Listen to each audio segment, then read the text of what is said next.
Hey guys, welcome back with me again in the channel. On today's tutorial, I'm going to show you how you can change the rounded corners and size of icons in Vivo phone. So in here, this is my Vivo home screen, and you can see the icons of apps and my phone are currently like this. And if you want to change the size and also the rounded corners of the icons, you can just follow these steps.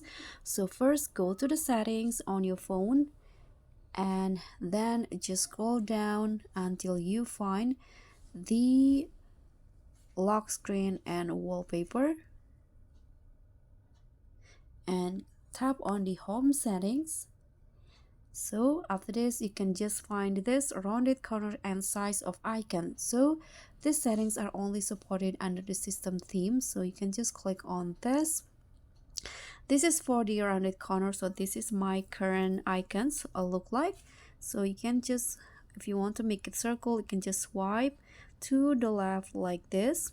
But if you want to make it square, you can just go to the right. I'm going to make it circle, and here you can also adjust the size of the apps. Okay, like this. You can swipe to the left to make it smaller or right to make it larger. So I'm going to just use this, and after that, here you can just go back and let's see what icons look like now. So you can see now my icons is round like this. So that's all from me. Thank you so much for watching. Don't forget to like, comment, and subscribe. Also click on the thanks. Bye.